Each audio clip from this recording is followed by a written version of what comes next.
Welcome along, guys. Well, I'm back in the garage. It's December. It's raining outside. It's blowing a hoolie. So, you know what that means? It's garage time. Woo! Bring it on! Roll on the spring!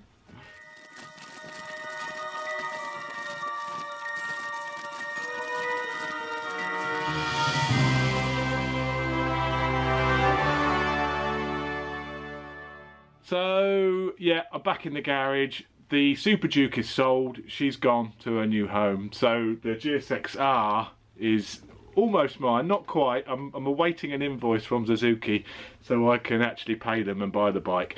And it's actually, unfortunately, got to go back to Suzuki for one more recall before they will actually sell it to me. So it's something to do with the fuel pump. There's an O-ring on the fuel pump. It's a very simple problem, but I've got to take it all the way back to the land of the roundabouts.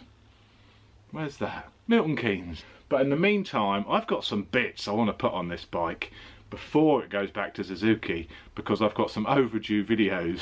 I've got a lot of kit building up to go on to the Suzuki. Carbon wheels! But these are the Super Duke carbon wheels. These are going back to Dimag, and Dimag have very kindly offered to swap the Super Duke wheels for the GSX-R, because I had a lot of outstanding stuff I should really have done with these wheels, but now I've sold the Duke, you know, they're no good for that bike, obviously. I was meant to do some comparisons on track with the standard wheels compared to the carbon wheels. The year just disappeared and I didn't get a chance to do that. So Dimag have very kindly agreed to take these back and send me some for the GSX-R so I can finally get around to doing those videos I said I was going to do. So massive thanks to Dimag. So as you can see, carbon wheels is looking pretty good, but it doesn't stop there. We've got some other kit to go on. Take a look at this.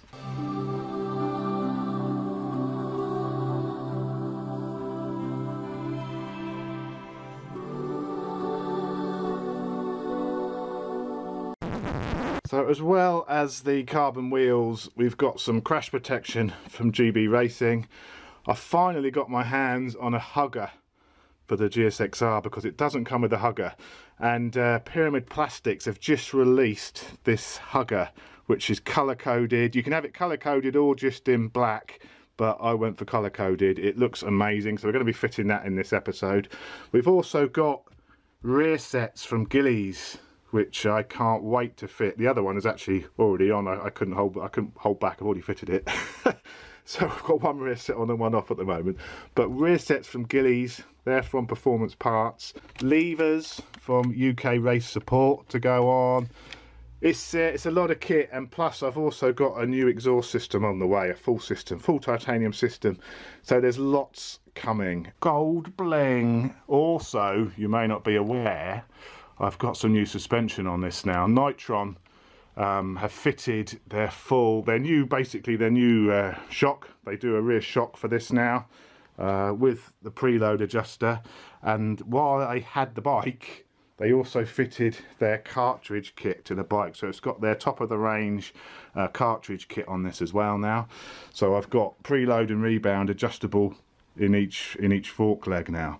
So I mean, this went on quite late in the season, so I've only used it and ridden the bike a few times with that cartridge kit on it, but my god, it's really improved the feel of the bike. That's one of the reasons why I wanted to keep this bike, you see, because I mean, it's got a tailored suspension now, all sprung for my weight, set up for me. So that was one of the reasons why I really wanted to keep it, because it's absolutely beautiful now. It's absolutely beautiful to ride.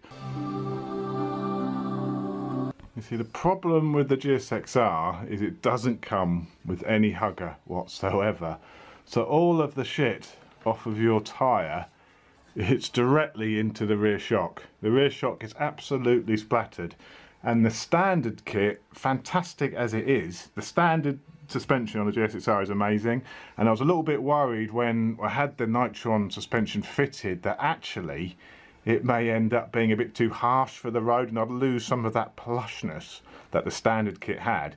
But thankfully it didn't, because the whole kit was spec'd in road spec with the occasional track day, so it's not too hard, it's not too aggressive for the road.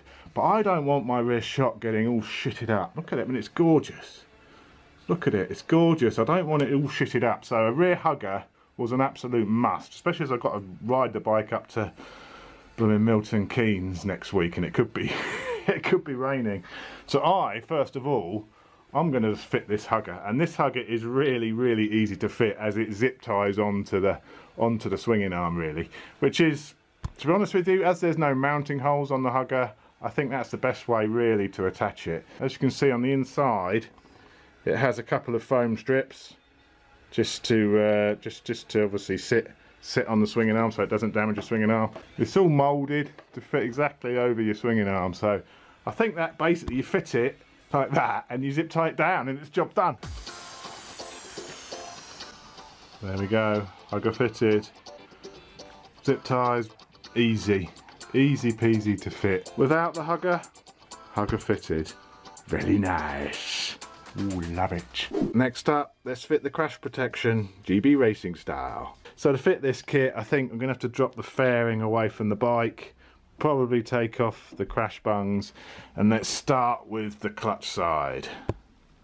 Get it on. Andrew at Race Fasteners has provided me the titanium engine bolts, so they should also include some slightly longer bolts, because obviously the engine protection comes with sort of 5mm or so longer engine bolts so you can fit the engine protection on top of your standard casing, so your bolts need to be a little bit longer. Andrew's already provided me some in titanium, so I won't be using the stock GB Racing alternative fasteners. We'll be going titanium. Titanium! Yeah, I think I'm going to have to drop this panel off because I've also got the auxiliary cover to go on slightly under there, so let's get the tools out.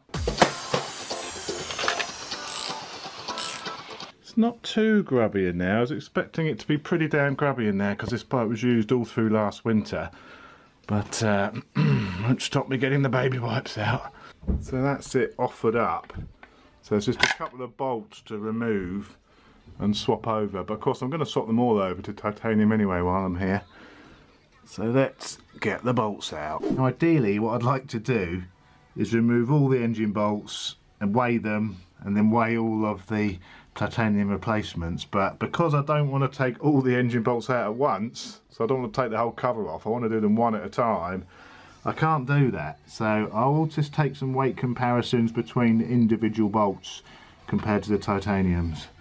So what have I got here? A little dinker. I've got to find him now.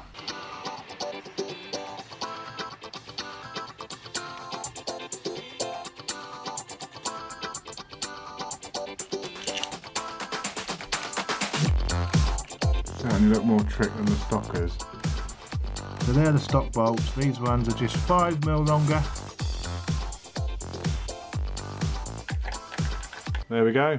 First cover fitted with titanium bolts. Beautiful. Now for the auxiliary cover. Let's get that bad boy on. There we go. All fitted, all on there, all factory. And I do like the look of those covers.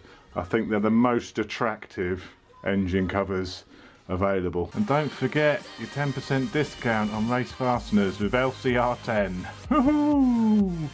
Discount codes, I love it. I'd buy that for $1. Okay, so that's one side done. So I now have the stator cover, and my water pump looks a bit corroded, so I got one for the water pump as well, just to finish it all off.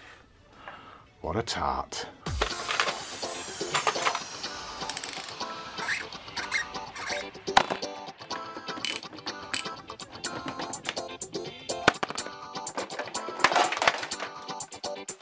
Okay, so taking the same approach as replace the bolts which don't rely on fixing the cover. So that one, and that one to hold the cover on, and then removing all the other ones once I've replaced them. Tighty, that one, tighty. Fitted. Woo!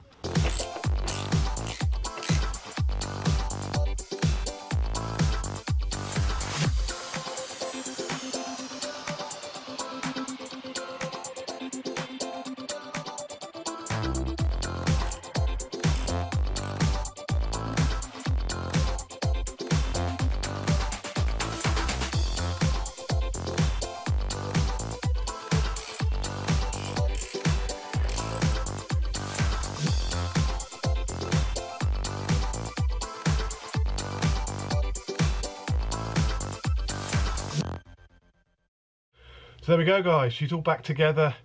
Excuse the slightly croaky throat. I've come down with man flu now. Bloody British winters and man flu and all that shit floating around in the air. I think I called it off the A.D. Smith day. But never mind. Never mind. I'll survive. Please, I'll survive. Don't worry. So there we go. That's everything fitted. All the titanium bolts on. Remember, race fasteners, 10% discount with LCR10 on their website. Massive thanks to Andrew for setting that up. That is everything which I've changed off the bike. That's a lot of fasteners have been swapped to titanium. I'm going to weigh those. Let's weigh them and see how much weight I've removed. The titanium ones are about 50% of the weight of the Steelies. So let's just have a look and see what the total weight saving is for the bolt swap over. That is around about, oh, it's around about 400, nearly 400 grams saved by swapping the bolts over. You know, it's an expensive way of saving weight, I'm not denying it, but it's not just a weight saving. Look at how gorgeous they look. Look, gorgeous. So that's about it for this episode, guys. So next time, as I say, this is going back to Suzuki on Tuesday for the final preparations before they can sell it to me with the final recall on the fuel pump. So I'm going to be without the bike for probably a month. So the next garage build series, because we've still got the rear sets to go on, we've still got the Race Torx titanium to go on as well, so there's going to be some more weight saving. We've got the new chain of sprockets to go on for Sports Bike Shop. We've got the levers to go on, and I've got a full titanium exhaust coming, plus the new Dimags, and some more exciting news around the braking system could be happening as well. So there's a lot to come yet, guys. Ooh, she's gonna be sexy. I'd buy that for $1.